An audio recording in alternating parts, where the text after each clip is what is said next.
Shalom Bapak, Ibu, dan saudara-saudari yang terkasih di dalam nama Yesus Kristus. Puji nama Tuhan, kita panjatkan bersama-sama di pagi hari ini karena kasih setianya yang tak pernah berubah, yang telah memberkati kita di sepanjang malam tadi hingga pada pagi hari ini. Kita akan merenungkan bersama-sama sebagian kebenaran firman Tuhan. Sebelum itu, mari kita bersatu di dalam doa. Terima kasih Bapa untuk kebaikan dan rahmat-Mu, untuk setiap kami, untuk nafas yang baru yang Kau berikan kepada kami. Dengan mengucap syukur atas segala hal yang Tuhan telah kerjakan bagi kehidupan kami. Dan kesempatan pada pagi hari ini Bapa, kami akan membaca dan merenungkan kebenaran firman-Mu. Biarlah Tuhan yang menolong kami semua, setiap umat-Mu yang berseru dan berharap kepadamu. Ini doa seruan kami hanya di dalam nama-Mu, kami siap membaca dan merenungkannya. Haleluya, amin. Bapak, Ibu, dan saudara-saudari yang terkasih di dalam nama Yesus Kristus, renungan kita di pagi hari ini bertema janji Allah dalam hal kekhawatiran, yang terambil di dalam kitab Lukas 12 ayat 29-32. Jadi janganlah kamu mempersoalkan apa yang kamu akan makan atau apa yang akan kamu minum, dan janganlah cemas hatimu.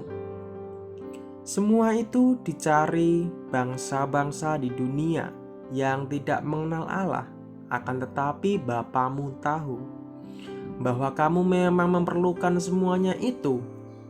Tetapi carilah kerajaannya, maka semuanya itu akan ditambahkan juga kepadamu. Yang menarik, jika kita membaca keseluruhan pasal 12, maka kita akan menemukan bahwa perilaku yang dianggap Yesus sesuai dengan patokan kerajaan Allah adalah perilaku di mana kita tidak perlu mengkhawatirkan hal-hal duniawi seperti sandang, pangan, dan papan. Sebaliknya, kita diminta untuk lebih mengarahkan hidup kita pada bagaimana kita bisa berbagi berkat dengan orang-orang lain. Tuhan Yesus dalam satu kesempatan pengajaran mengajak para murid untuk mempertimbangkan dua makhluk ciptaan lainnya. Burung gagak yang oleh bangsa Yahudi dianggap najis atau haram. Di dalam Imamat 11, tidak punya hikmat untuk membuat dan menyimpan makanan seperti manusia, tetapi Tuhan memberi mereka makanan di ayat yang ke-24.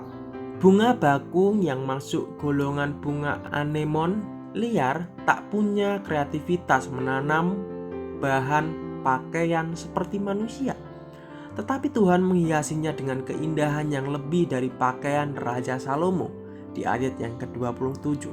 Betapa Tuhan memperhatikan segala ciptaannya, bahkan yang lemah dan luput dari pengamatan manusia. Jika para murid masih meragukan pemeliharaan Tuhan yang demikian detail, tetaplah jika Yesus menyebut mereka sebagai orang yang kurang percaya di ayat 28. Kekhawatiran, orang-orang yang tidak memiliki kekayaan bisa menjadi korban dari kekhawatiran dan kehilangan iman. Karena itu, pergeseran ini wajar. Jangan khawatir. Bukan larangan untuk mengantisipasi masa depan dan membuat rencana di dalam 1 Timotius pasal yang kelima ayat yang ke-8, dan juga di dalam Amsal 6 ayat 6-8, dan juga 30 ayat yang ke-25. Melainkan larangan untuk khawatir mengenai kebutuhan sehari-hari. Bukanlah hidup itu lebih penting daripada makanan, karena hidup itu sendiri dan juga tubuh diperlengkapi oleh Allah. Apakah kita tidak juga mengandalkan Dia untuk memperlengkapi hal-hal yang tidak sepenting itu?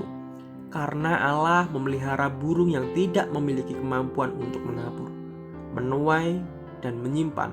Betapa manusia yang memperoleh semuanya, kemampuan itu seharusnya lebih mengandalkan Bapa Sorgawi mereka. Menambah sehasta saja pada tinggi tubuhnya, LAI, jalan hidupnya. Makanan itu penting bagi pertumbuhan, tetapi di dalam hal ini pun Allah yang mengendalikan waktu seorang akan bertumbuh menjadi dewasa. Allah menambahkan jauh lebih daripada sehasta sekitar 18 inci, tetapi kekhawatiran hanya menghambat dan tidak menolong. Sebagaimana orang menerjemahkan dengan jalan hidup dan bukan tinggi tubuh, dan mereka berusaha menemukan contoh-contoh penggunaan sehasta sebagaimana ukuran waktu. Sekalipun demikian, penafsiran yang pertama ini cukup cocok dengan nas termaksud.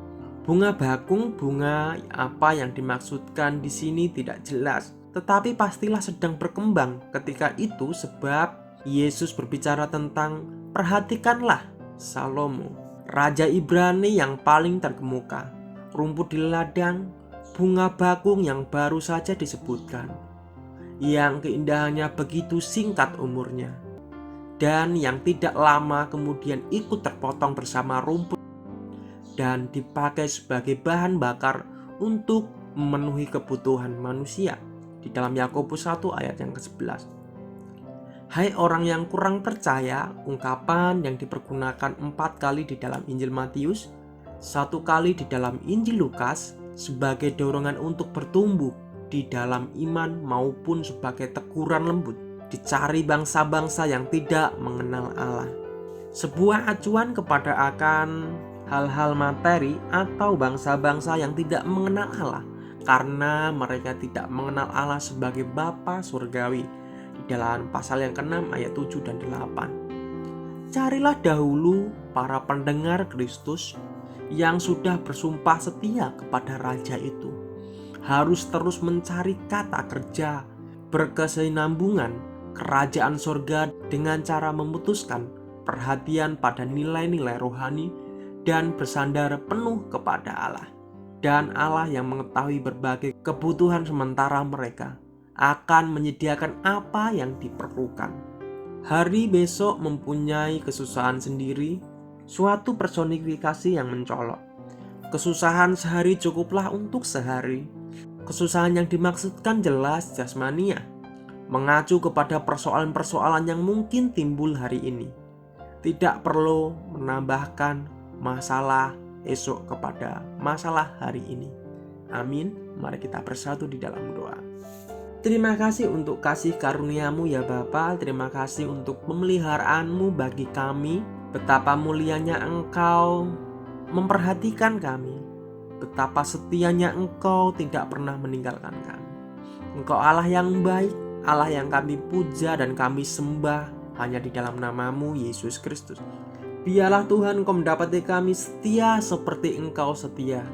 Biarlah persoalan-persoalan yang kami hadapi Bapa, baik persoalan sakit penyakit, bahkan persoalan kehidupan kami, baik bahkan materi, bahkan masa depan kami pertaruhkan hanya di dalam nama-Mu, Allah pemelihara kehidupan kami. Terima kasih, ini doa seruan kami, hanya di dalam nama Yesus. Engkau memberkati kami. Haleluya. Amin. Shalom, selamat pagi, selamat beraktivitas. Tuhan Yesus memberkati kita semua.